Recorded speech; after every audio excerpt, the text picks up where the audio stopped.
Thank you so much, everyone, for being here. Thank you, audience members, for being here. My name is Brad Rowe. I'm President and Managing Director of Bowtech Analysis. I also work at the Crime and Justice Program at NYU. This is the Federalism and Cannabis Policy Panel. What can and should Washington do? I have an esteemed group of panelists with me here. To my right is Sarah Trumbull, Senior Policy Counsel from Third Way. To her right is Earl Blumenauer, Congressman from the U.S. House of Representatives from Oregon. To his right, we have John Hudak, Deputy Director of the Center for Effective Public Management.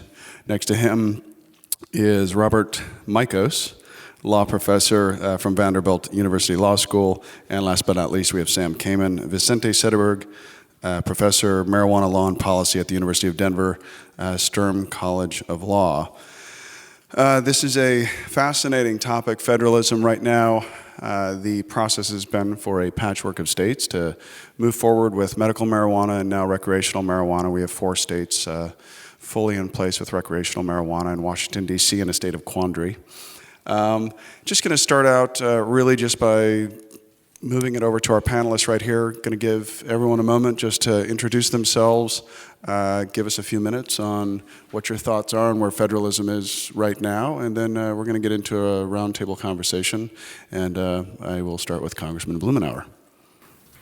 Well, okay. Thank you.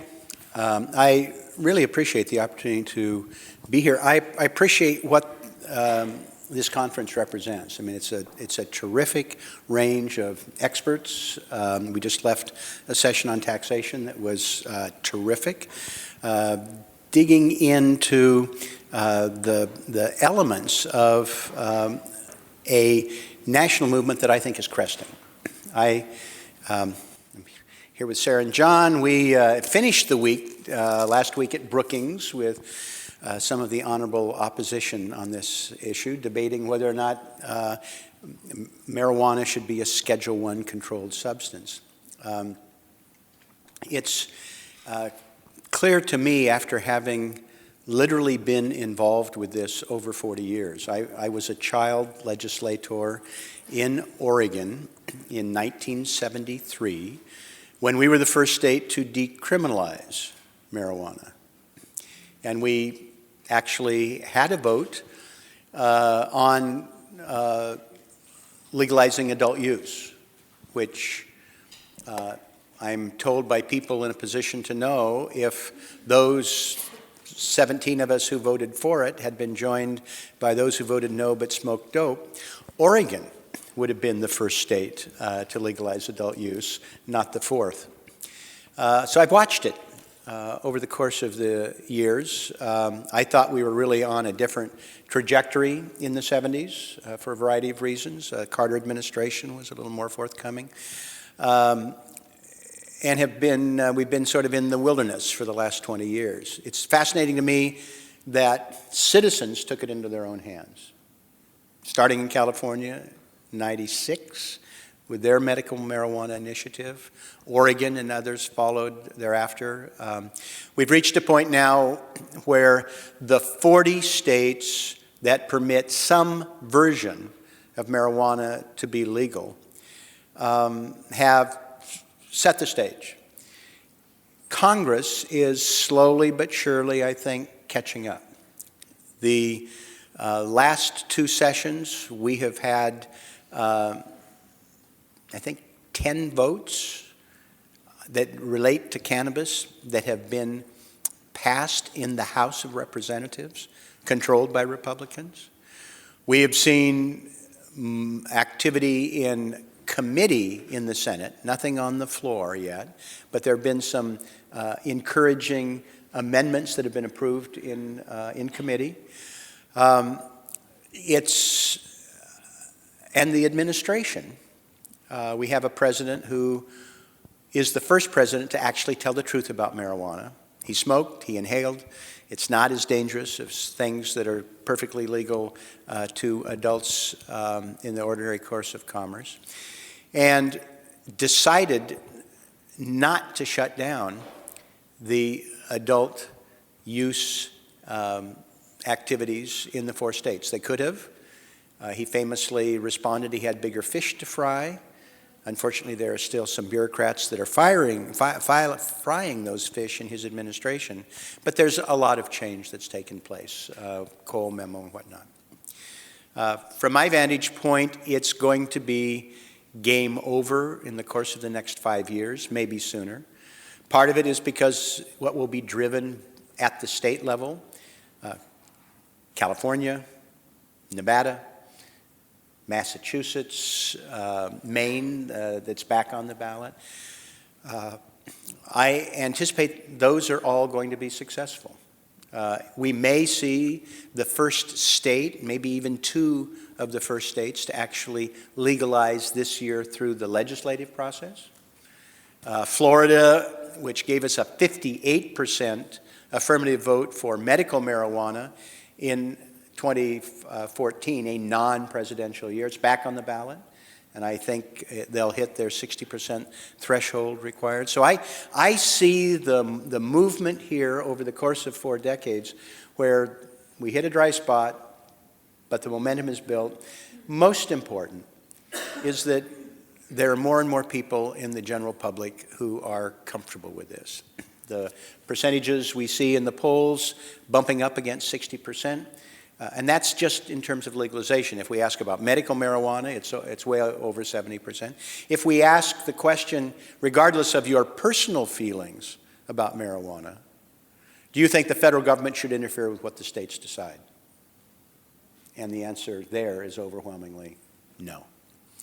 So the activity on the ground this year, the change that's taking place in Congress, the administration has taken a relatively helpful position, public opinion, and no president will be elected on an anti-marijuana platform. I'm here to recommend. I hate to talk about politics the day before the New York primary, but I'm pretty confident if the administration doesn't do something additionally helpful on its way out the door, that the next administration and a better Congress will build on this. So I think we've hit a watershed moment, and it's really fun to be in the middle of it. Sure. Well, like Brad said, my name is Sarah Trumbull. I'm the Senior Policy Counsel for Social Policy and Politics at Third Way, and that's a center-left think tank located in Washington, D.C., and most of our work is very federally based.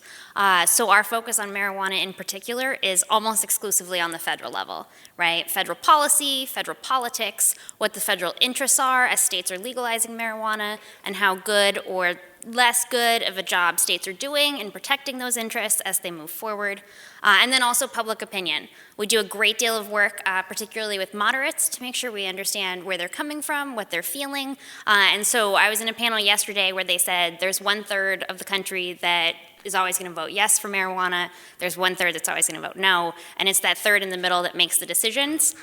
We call them the marijuana middle, and they are our sweet spot.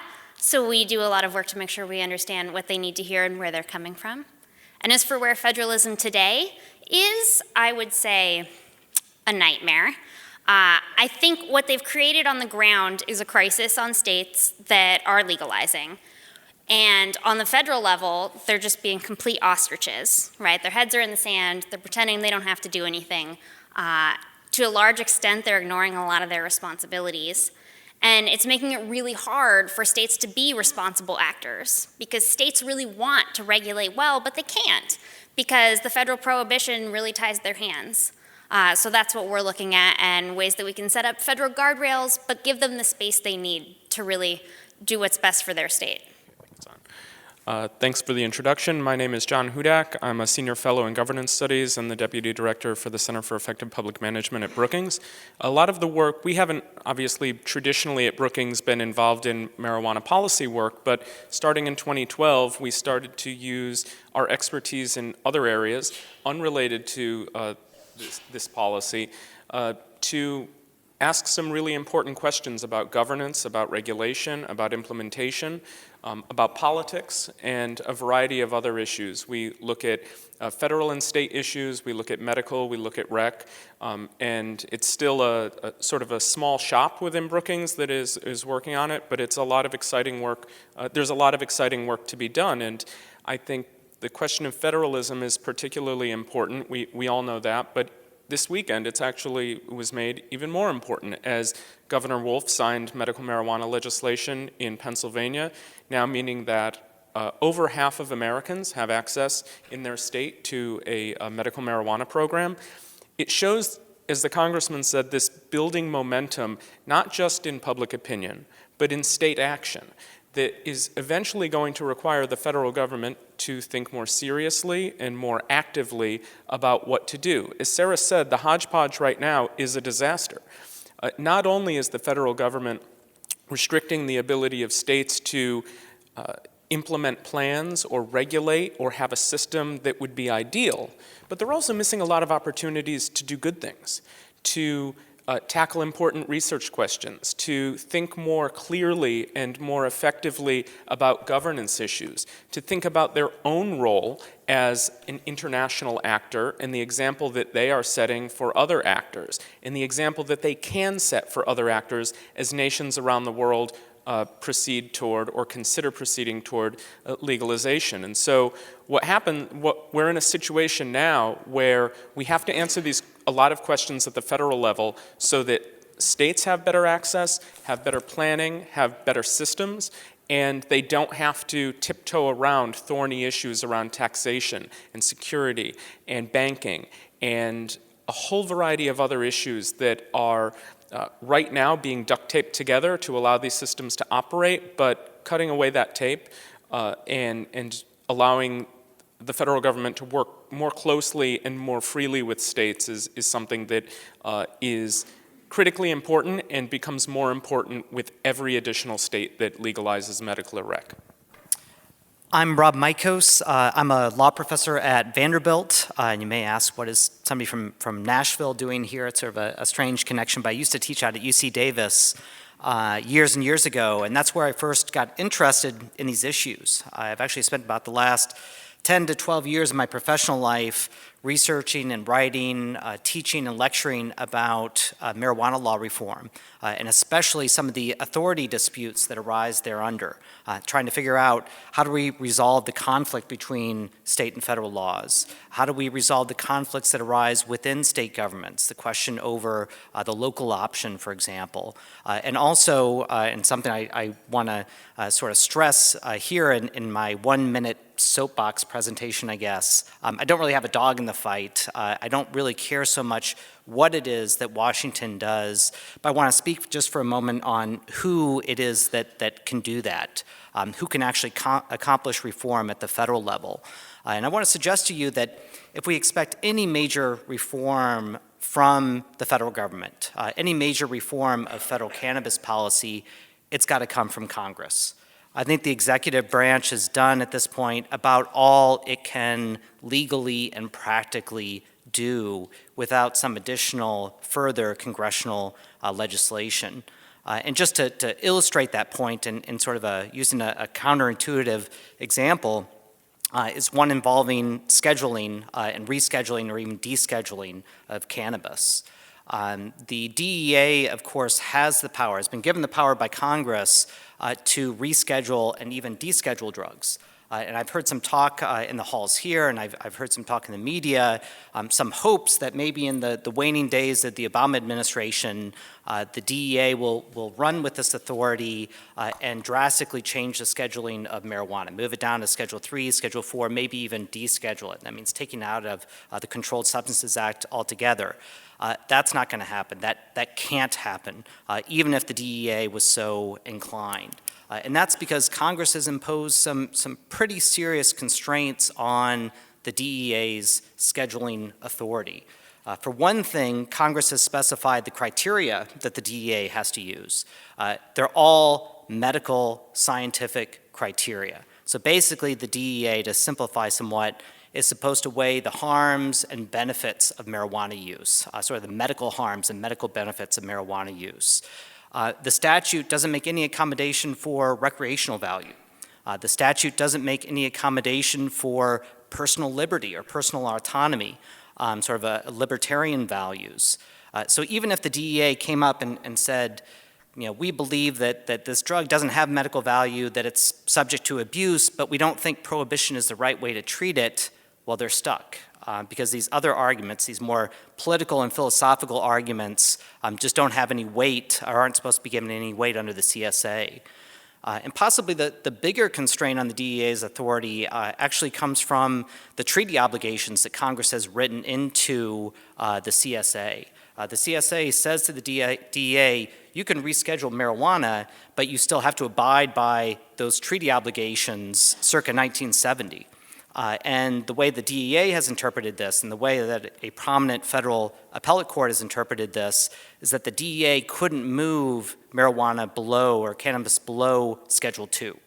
So even if the DEA came to the conclusion that this is a hugely beneficial drug, has a litany of medical benefits, absolutely harmless, we'd like to deschedule it, they can't do that. Again, they're stuck moving it only down to Schedule II, which there's some meaning to that, there's some help for that, but it's not going to eliminate the gap between federal and state law, it would just shrink it a little bit. So I guess long story short, what I'm trying to get across is that if you want change at the federal level, look at him, rather than looking at the DEA or whoever the next president's going to be, because it's really on Congress's back at this point. Hi, I'm Sam Kamen, and with apologies to the congressman, I do have the coolest title in the room. I am the Vicente Cederberg Professor of Marijuana Law and Policy at the University of Denver. And since about 2009, a large part of my work has been focused on looking at cannabis law and policy. I participated in Governor Hickenlooper's task force to implement Amendment 64, where the state of Colorado, for the first time anywhere in the world, came up with regulations to license and tax marijuana production and sale. A number of our recommendations were taken up by the Colorado legislature and became the rules and regulations that are currently in place in Colorado to regulate marijuana like alcohol. And I have, since that time and since I began looking at these issues, been focused on a couple of different things. One is different regulatory approaches, and we've heard a lot about that this weekend, looking not just around the country, but to Uruguay, to Canada, Holland, various approaches that have been taken. And I think that as we move from the states as a battleground over the best way to regulate cannabis to looking at the federal government and what role it can play in this, I think there is a lot to learn from what's happened around the world. As has been mentioned, both Sarah and John took this up. The current situation is not tenable.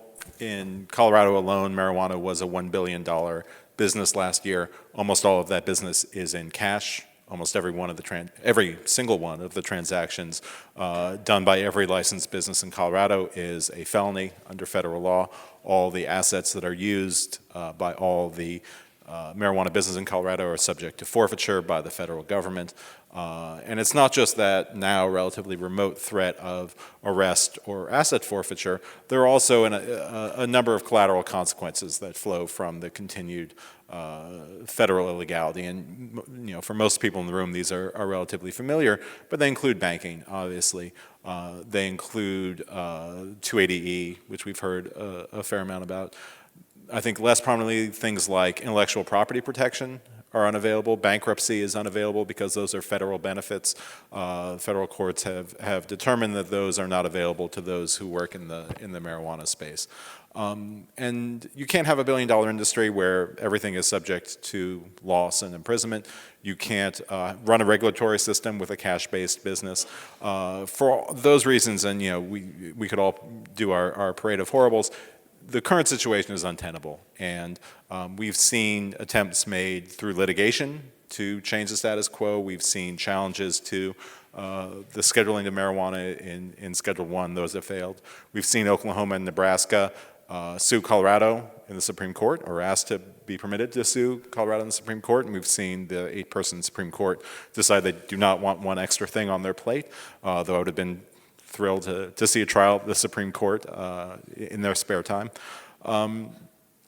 There have been RICO suits brought against marijuana businesses and state agencies and individuals in Colorado. There have been suits against the enforcement of Colorado's regulatory regime brought by sheriffs in Colorado and elsewhere. And all of that litigation has failed. So I really want to echo what Rob said, which is the place for this is not through litigation, and that's come up a couple times in the last few days. The place for this is in change at the federal level, and I'm really looking forward to the conversation about what that change might look like. Thanks. Great, thank you, everyone. So, Representative Blumenauer, you have been involved in this for 40 years, and I believe you said there are about 20 bills that are in existence right now that deal with cannabis in some way, shape, or form. You are sponsoring legislation right now to regulate marijuana like alcohol. How close do you think our Congress is to getting there, and what are the bipartisan issues that both sides can get behind? Well, it is interesting that there is significant bipartisan support. The provisions that we have had that have passed there have been between 30 to 60 Republican representatives that have taken a pro-cannabis position.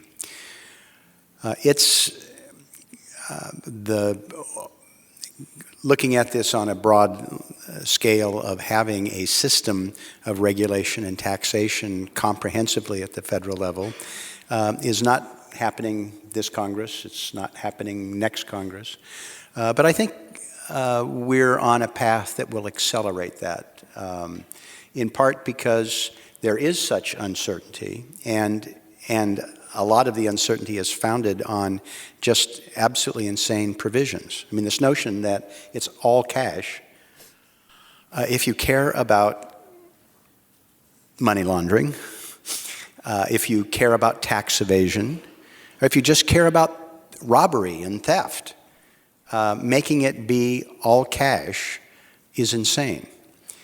I have never met an American in discussing this issue, and I've done so from coast to coast. I've never met a single person who thinks that's a good idea. Not one. And that includes people in Congress. So the opportunity for us to make 3 changes in the near future, dealing with repeal of 280E, and Grover Norquist, when I first introduced the legislation, the Congress before last, was joined by Grover Norquist, the anti-tax Republican activist, giving cover, shall we say, for some folks. We will get the banking provisions. We have bipartisan legislation moving on that. We've got more Senate support than we've ever had. We've actually had a bill on cannabis introduced in the United States Senate. That's never happened before this Congress. And the third will be research, where we have bipartisan legislation that's just about ready to drop that includes one very strong opponent to legalization, who strongly disputes the efficacy of medical marijuana. But being able to come together and to put together legislation to open up the opportunities for research, I think will be very significant. I would take just modest exception. I think Congress should do it. I think Congress should step up with those provisions and others. But there's a lot that can happen through the administration. We're having an argument today about discretion for basically the president unilaterally to rewrite our immigration laws. There are opportunities with prosecutorial discretion. I actually think that if the president gives the order to the Attorney General that it's going to be delisted, I think movement can occur. The concerns about treaty obligations are real. They aren't going to be much of an impediment in the final analysis when Congress gets moving on it, because most of the people who would be most critical don't give a rat's ass about the United Nations. But I mean, that's why one of the reasons I'm here, not just to participate in this conference, but I'm going to be at the United Nations session tomorrow to try and point out that there are other people who have different views about the role that the United States should play in terms of the international drug war. These conventions date back to 1960, I think, 61, completely outmoded. The United States is not exercising leadership. I had a fascinating exchange with the number 2 person in the delegation last week, talking about the United States being in sort of this sweet spot. You know, we're not like China killing, you know, the drug participants, but we're not out there being progressive, you know, like the Czechs or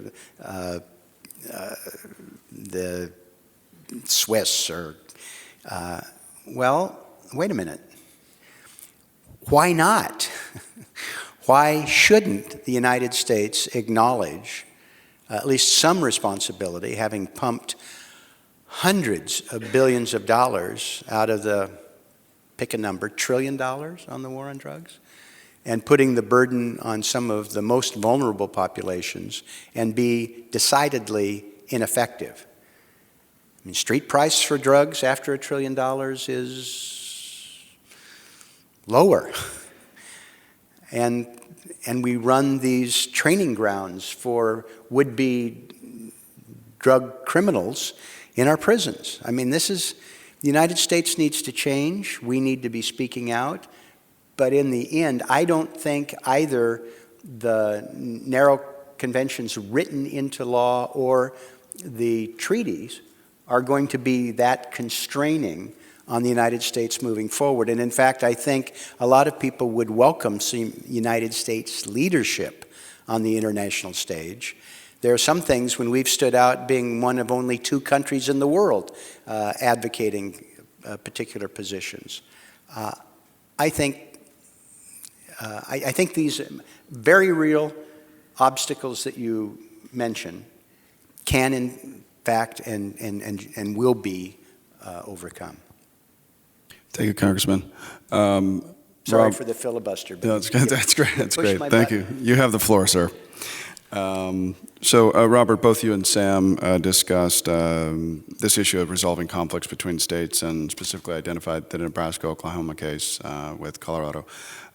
It was overturned, or they decided not to go forward with it. But was that just political posturing, or are we in store for a lot of different state-to-state conflicts while we're in the middle of this hodgepodge that several of you guys have identified? Sure, I'll take a first stab at it. I from the beginning did not think the case had merit, and I think that the Supreme Court wisely chose not to hear it. And the reasons are somewhat arcane, but you know, the states of Oklahoma and Nebraska are not big fans of federal power. But what they were really saying was the federal government should be involved in keeping Colorado from experimenting with law reform, that they were frustrated, I think, with federal non-enforcement. They lashed out at their sibling to the west. I think their real beef was with the federal government. And the congressman mentioned the Texas versus United States lawsuit that was heard by the Supreme Court this morning, actually, dealing with the power of Homeland Security to announce a non-enforcement policy against the parents of those who are in the country lawfully, but who are themselves not in the country lawfully. And the Obama administration had announced that there would be a policy for giving deferred removal to certain people, and that was challenged by now 25 states who said that that exceeds the executive's authority, that the job of the executive is to see to it that the laws are faithfully executed, and that this was an attempt to do through enforcement what the Obama administration couldn't do through legislation. I think there are a lot of problems with that lawsuit, but I think you can distinguish quite clearly what's happening with regard to marijuana. That is, that there is always prosecutorial discretion. Every law is enforced to some lesser extent than full enforcement. And the Obama administration has been quite forthright that we have limited resources. This is how we should use those limited resources. This is how United States attorneys around the country should deal with marijuana in states where the states are experimenting with something other than prohibition. And I think that it would be very disappointing indeed if the Supreme Court were to begin requiring the federal government to do something other than exercise that discretion. I agree with Sam that the Nebraska-Oklahoma suit lacks merit. And I think there's actually very few state laws that both could be and that Congress would want to preempt. Very few provisions of Amendment 64, for example. But I still think that this lawsuit helps to illustrate my earlier point that the executive branch of the United States federal government can't smooth away all of the obstacles that the states now face precisely because it doesn't have sort of unilateral and exclusive enforcement authority under federal law. Private parties and state officials, there's some debate about whether or not they have a cause of action, but there are at least some private officials out there, state officials and private entities, employers, for example, who would have standing to raise a preemption challenge in court. And this has actually happened with state employment discrimination suits. So there's nothing that the DOJ can do to turn those off. It can't block a private party from raising a federal cause of action. Civil RICO is another example where there's a private civil RICO cause of action that Congress has created. So even if the DOJ isn't bringing a criminal RICO action, you still might find some private party out there with standing to bring that before federal court and cause more headaches for state law. So there are still these obstacles out there. I think if a court like the Supreme Court ever gets its hands on one of these cases, it'll declare that the obstacles are few and far between, that there's actually more consistency between state law and federal law than most people portray. But the problem, again, is that you have these lingering lawsuits out there, and they're brought by, and all of them have been brought by private parties or state officials rather than the DOJ. Great, thanks so much. Sarah, you've spoken a little bit about the lack of leadership by Congress and others. No offense. And their ability to communicate or to message what legalization is all about. How do you think they could improve doing that both to their constituents and to their peers? Well, I think one of the big problems that we're having, and we're seeing this huge gap between the amount of people who support recreational legalization and the amount of people who support medical, and medical is vastly higher. And that's because there are really clear values at play when you ask someone if they would support medical marijuana, right? It's about compassion and helping sick people, and nobody wants to be the jerk who says, like, the dying cancer patient shouldn't have access to something that makes them feel better. But what we need is some sort of bridge that gets you from medical to recreational, if that is in fact what Congress or anyone else wants to do. And we saw this as a big problem actually in LGBT equality, which was another issue that I used to work on, because when people said the reason we need marriage for gay couples is because we're not giving them the same rights and benefits, the opposition said, well, we can offer you a targeted solution for that. It's called civil unions.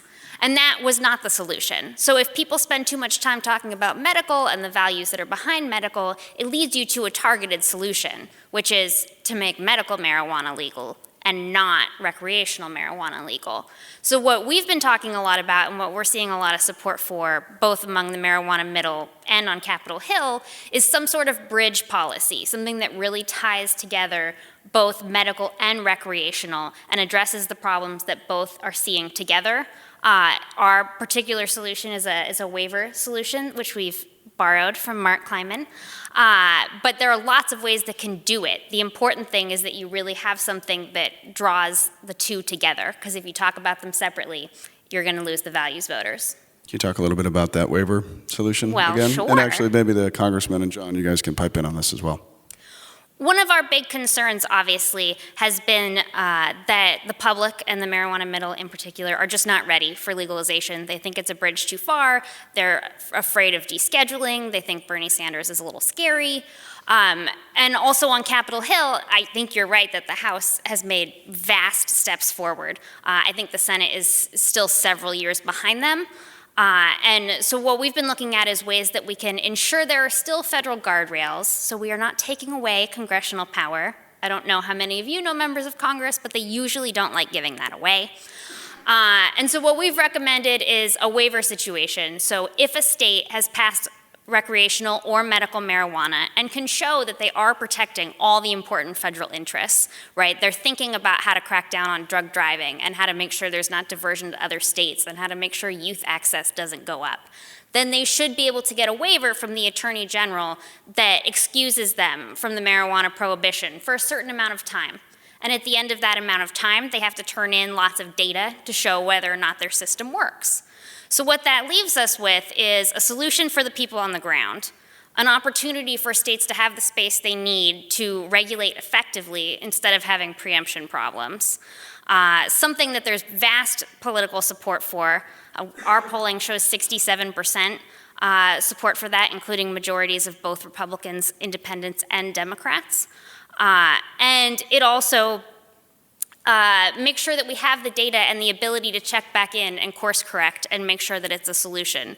But it's not the only solution, right? What matters is that we make sure that we're resolving this conflict between state and federal law in a way that looks to those federal interests. Great. John? So I think Sarah's right. The waiver idea is a great idea, but some form of thinking outside of the box, that the traditional federal reforms that have been proposed haven't really moved forward for a variety of reasons, and I think messaging is a critical one. Members of Congress generally are not that vehemently opposed to reform in this area. I honestly think they're worried about an attack ad. They're worried about being painted as the congressman or the senator who gave our children weed. And there is a portion of the electorate who will buy into that, for sure. But there's a portion of the electorate who just needs to be communicated to in a more effective way. And I think Congress, the congressman and his colleagues who are working on this, they know the challenges that exist messaging to their colleagues. But then also the next step of messaging in terms of messaging back home in the district or in the state is a real challenge. And it's a new area. It's a new area of policy for a lot of members of Congress. And as a result of that, there is a cluelessness about how to run a political campaign with this as an issue that you need to address because you took a stand and you voted in favor. Now, not every member is going to face that, but some will. And if you need majority support, there will be a substantial number who will.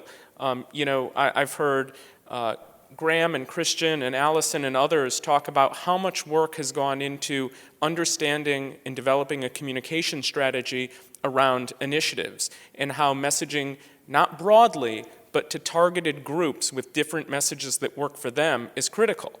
Well, that's true to pass Amendment 64 and other initiatives, but it's also true for winning an electoral campaign where your opponent brings this up either in a primary or in a general. And until I think members start getting hit with this and surviving, a lot of members are going to be gun shy because at the end of the day, you're there to get reelected. You're not there to help a state with its marijuana program.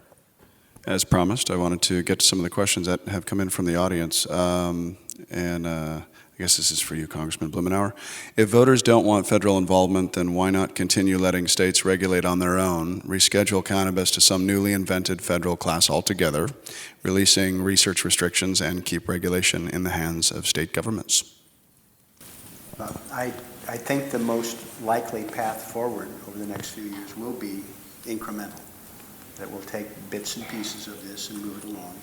Banking, research, 280E. Excuse me, I'm sorry. Don't you think? I think it's most likely that will be undertaken on an incremental basis. And we'll pick some of these most egregious items out. We'll make progress while we watch the states slowly widen the playing field. You know, we got our 25th state with medical marijuana. We're going to, if California goes, I mean, that's what, 12% of the nation's population right there. And interesting swing states like Nevada, maybe something in Ohio, this kind of gets people's attention. And there are certain facts on the ground that are not going to be able to be uprooted. They're messy facts on the ground, but there's a critical mass that I think moves it forward. What's likely is that more and more of my colleagues are going to be hearing from real live people who are concerned about these problems. There's what, 10,000 legal marijuana businesses now. The banking problem, I hear as much from bankers, the credit unions, the community banks. These are people who are in a spot where, A, there's some business out there to be had, but they're also unable to serve people, in some cases, they've had long-standing relationships with and other business responsibilities. I'm hearing from commercial real estate interests who are trying to figure out how they get a piece of this action. They're also concerned that they don't end up having a boomerang at them because of adverse consequences. So you're going to be seeing more and more people go to their representatives with real life problems with people who are looking kind of corporate. It's not the traditional image of the people who are involved in the industry. And then last but not least, the revolution that's taking place with medical marijuana. I am just shocked at how this in Oregon, just in the last 18 months, that this is casual conversation with people who are pillars of the community, older, respected.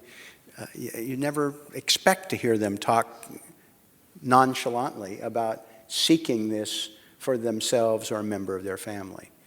And we have families uprooting and moving across the country to be able to get the treatment for their babies who are being tortured by these violent epileptic seizures, and it doesn't appear that there's anything other than cannabis that's part of the solution. So I think this is going to make a difference, not just public opinion, but people are going to be dealing with the practical aspects of the mess that we've created, that we've inflicted on a wide variety of people. And there's a different face on the industry and the consumer. And I think that is going to change the game. There may still be an opportunity for an attack ad, but as we know, as you can find here in New York, there's no end of opportunities for attack ads. And if it's not true, they'll make it up. I mean, that's the case. So I think that's going to be reduced over time. Well, and I agree with everything the Congressman just said, but I do have feelings about this question. And in part, that's because we've done a pretty deep dive analysis on the 23 of the 24 states and what their state laws look like. We haven't had time to look at Pennsylvania yet. Sorry, it's been like 24 hours. I've been busy. But some of the states are not doing a great job, so maybe we shouldn't be completely hands-off, right? 65% of the public has said explicitly in our polls that their biggest concern is drug driving. Regardless of whether or not that is realistic or not, that is what they are scared of. And so those bills need to take that into account. But of the 23 states, only 6 have laws that are comprehensive open container laws. That's a serious problem. Right? We've made it very clear on the federal level that some of the things we're concerned about are guns and crime. But of the 23 states, 21 have not said anything about the ability to bring your gun into a dispensary. right? 7 states haven't passed any laws that restrict the time, place, or manner on advertising. 5 don't have any safety testing requirements, and most of them really suck at edibles. And so I think before we talk about completely leaving it to the states, we do need to establish some sort of federal guardrails just to make sure that they're learning from each other and that we're moving in the right direction.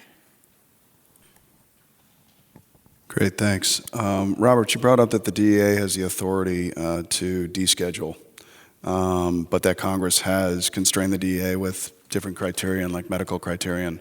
What's the path forward? And perhaps, Congressman, you could respond to that as well when he's done. Well, it depends on which direction you want to go. I sense from this room there's one direction in mind, but I think it would have to be Congress. If you want a major change to the scheduling, but you want to keep marijuana as under these medical scientific criteria, you would need Congress to pass legislation to move it below Schedule 2. Congress can do that. It doesn't have to abide by the earlier statutory language. Congress doesn't have to abide by the treaty limitations that it imposed or incorporated into the prior statute. So Congress can make whatever move it wants. A bolder move, one that would be more consistent with sort of the alcohol model, would be to deschedule cannabis. Similar to the way that Congress originally, when it passed the CSA, said that the DEA can't use this, can't apply this to tobacco and alcohol. And you can imagine what would happen to those 2 substances if they were subject to the CSA. They'd both be on Schedule 1, but no one wanted to repeat Big P prohibition. So if you want to go in that direction, more the recreational model, you'd have to remove cannabis from the Controlled Substances Act altogether and create some, could be some other regulatory model to replace it, like what we have governing alcohol and tobacco at the federal level. Yes. All right, great. Sam, I've got a question for you. The Omnibus Appropriations Act contains a rider that bars DOJ and DEA from interfering in states' medical marijuana laws. It took federal court intervention to stop federal action against a Marin County dispensary. This is a question from the audience. Under current federal laws, should the federal government be responding differently to medical marijuana states? So the Rohrabacher-Farr amendment to which the question refers prohibited the expenditure of certain funds to interfere with states' medical marijuana regimes. The language is something like that. It was interpreted by a judge in California as prohibiting prosecutions under the Controlled Substances Act of those who are in compliance with state medical marijuana laws. So essentially disempowering the DEA to prosecute people who are in compliance with state medical laws. I never thought that was I didn't think that was the right reading of that act. I don't think that's what the words say. I know that's what the authors intended for it to do. It has now done that. And I think that is sort of a really important piece here because it does provide protections to people who are operating in the states. But again, it doesn't solve the core underlying issue, which is these are still violations of federal law. And even if you now have a court order that essentially says you can't be prosecuted, which is pretty surprising given that marijuana remains a Schedule I drug, all the collateral consequences of federal illegality remain in place, right? So that means you can't bank. That means you can be fired from your job. We saw this in Colorado with a man who's a quadriplegic who was fired from his job for testing positive for medical marijuana. He couldn't do his job if he wasn't on medical marijuana, controlled his seizures. Nonetheless, he was fired because his national employer had a zero tolerance policy.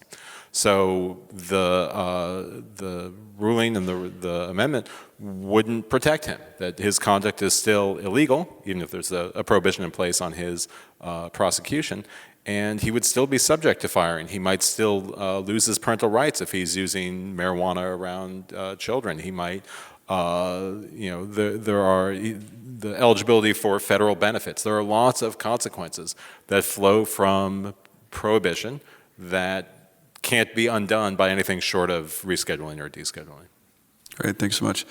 So, Congressman, if we're a couple of Congresses away from a federal solution, what is the best interim? If let's say we're 6 to 10 years away from a federal solution, is it waivers? Are there other things that there are any number of tools that are available? I mean, I mentioned 3 actions that I think are very likely to occur, if not this Congress, then next.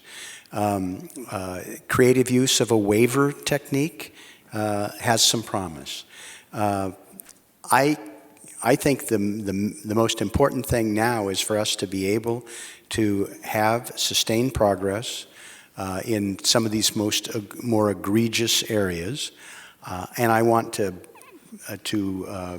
break the federal stranglehold on research, which I think would help settle a lot of these. I mean, zero drug tolerance is legal and in some cases appropriate. We don't have a good test for impairment.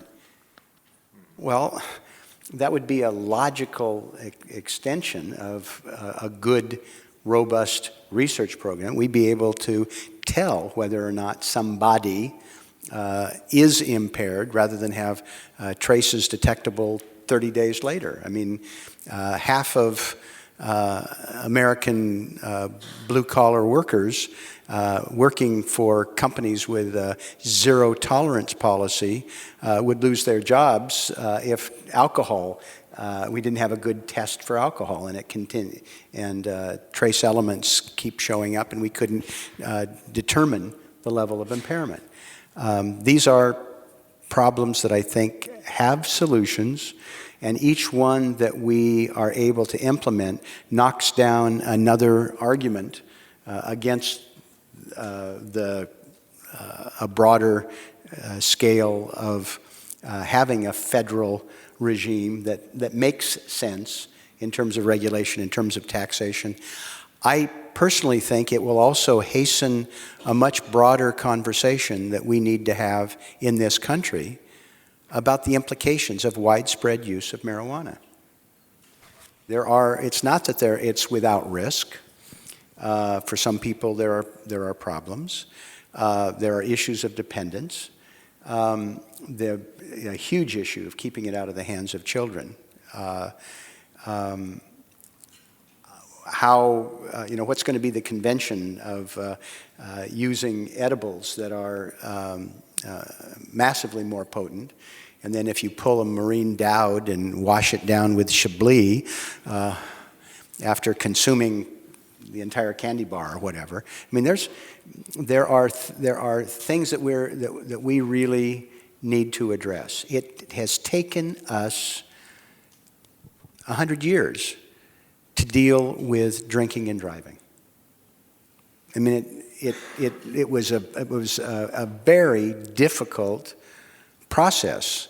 We still slaughter too many on the highways because of drunk driving, but the rate has been cut more than half, and we've changed the culture surrounding drinking and driving.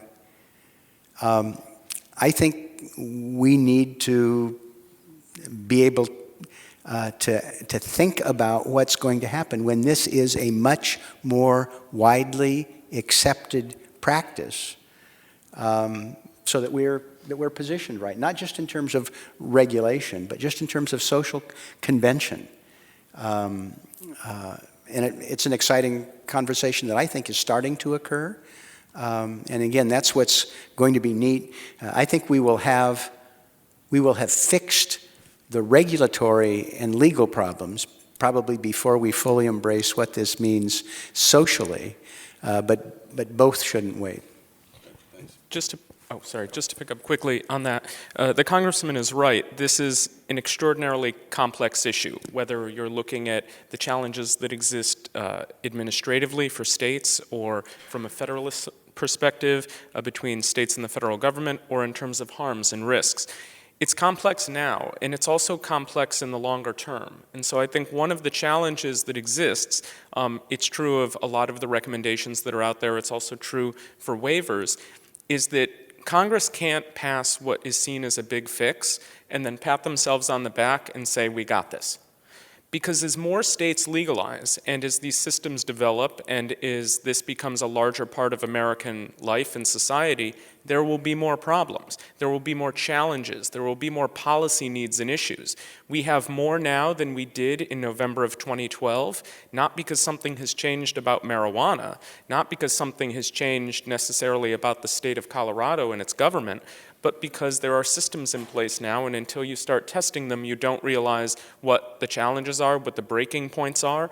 And as I said, those are only going to grow. So Congress needs to think about, and this president, the next president, and future presidents need to think about this as one step toward reform, but that is a journey of reform. That is something they will have to revisit as more information comes in and more challenges pop up and more needs pop up from this industry, from this community, and from the product market.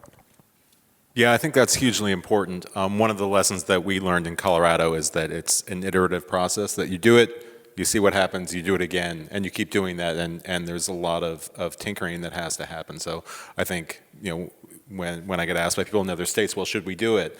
One of the answers I give is, well, as long as you're willing to stick with it, right? And your point about fix it and walk away is not appropriate. But, I think one of the big questions about what happens next is not whether it's Schedule 1 or whether it's Schedule 2, whether it gets descheduled, but how. So if it does get descheduled, and Rob sort of mentioned this, what those regulations look like are going to be enormously important. I mean, we started yesterday with sort of the perils of big marijuana and the perils of, a profit-motivated marketing campaign. So if people are worried about drug driving, if they're worried about access to kids, if it's going to be if this is going to go on the shelf next to alcohol, next to tobacco, you could also mention big pharmaceuticals. You could mention, there are lots of things that public health problems that we have in part because of the profit motive and lax regulation. There are going to be winners and losers to legalization, and it's really important to keep that in mind as we decide, well, where should we put it? The other question is, how do we put it there? How do we keep an eye on it as we unleash it? That's great, thanks. There's a question from the audience which is too good for me to pass on, although I'm not sure what the history is on it, but it's great, so I hope you guys do. Has any member of Congress been defeated by a pro-marijuana vote since Ed Patterson was defeated in a rural New York district by Gerald Solomon in 1968?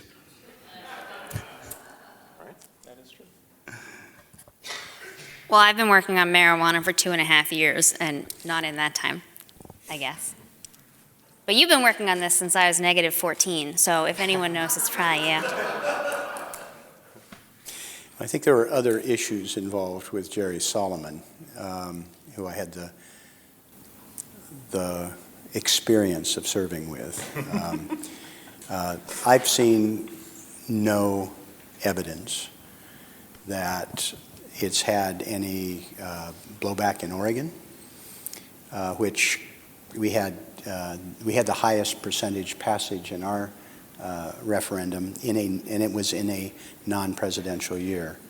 And what we're finding is that more people are getting serious about policy questions and being involved. The legislature just finished a session where they got in and refined, and including changing the taxing regimen. They had little hesitation about diving in and trying to deal with improving what I thought was a pretty good ballot measure, in no small measure, because we were able to look at what happened in Colorado and folks in Washington. But I see no blowback to this point in my state. There are still people who are hesitant and they want to restrict and they want to go slow. So be it. That's the beauty of the system, that you don't have to go full bore. The notion that Sarah referenced, guardrails. I mean, there are ways to provide some guidance and some handholds. But I would be surprised if there is anybody who has had a severe political problem. I think it goes the other way. I think you're going to see in our state and some other areas people who have taken a very hidebound reaction, or they've tried to restrict it, or that they're going to face some consequences. And we're already starting to see that in some of the areas where there have been very restrictive policies about the extension of this, the availability of this product. And I think aside from the idea of members of Congress, senators, others being worried about a defeat or, as I said earlier, an attack ad, I think we do have evidence, like you said, in the other direction. We have politicians supporting these things and continuing to win. Governor Hickenlooper was reelected. We have state legislators who have been reelected in Colorado a couple of times, and members of Congress, too, who are not getting hit by this. But there are also members who believe if they voted yes, they would be hit by this. And so I think there is political learning going on about the risks and the vulnerabilities that exist around having a pro-cannabis position or a pro-reform position, two very different things. And looking around the country at electeds who aren't having that many problems in a variety of places, Alaska, Oregon, Colorado, out east, that's a good thing if you're reform-minded or you want to come out of the closet as a reformer and you're an elected official. This is just last question here. I just want to put it out to the group. So we have a presidential election coming up. All the candidates are going to have different positions. I was wondering if any of you have the crystal ball, which is going to show where their positions are going to be on legalization. And if someone took the Chris Christie type position, sort of just shutting it down, do you think there would be blowback from that position? I think for the Republicans in particular, it's a difficult line to walk because they are between their two big constituencies, right? The social conservatives and the libertarians. And there is no way to make them both happy on this issue. So it does not surprise me that Chris Christie is no longer in the running. But it would also not surprise me if he were going to be in the next administration. But that's something that they're going to have to really think about because it's going to come with serious pros and cons electorally and not to mention policy-wise.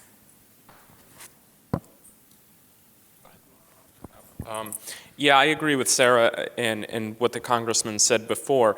We don't have any candidates in the race right now who will take a step back from marijuana reform. Most of them have indicated they will leave the status quo or move forward with reform. The one thing I think is going to be most important is not their positions, their stated positions on this issue, but is how they prepare for their new administration, how the drug policy transition plays out. I think all of the candidates, to some extent, appreciate that this is a problem that is not going away. It's an issue that they are going to encounter on their first day in office, which was not the case for President Obama. And so you can understand him sort of flying by the seat of his pants early on because this was not expected when he took office.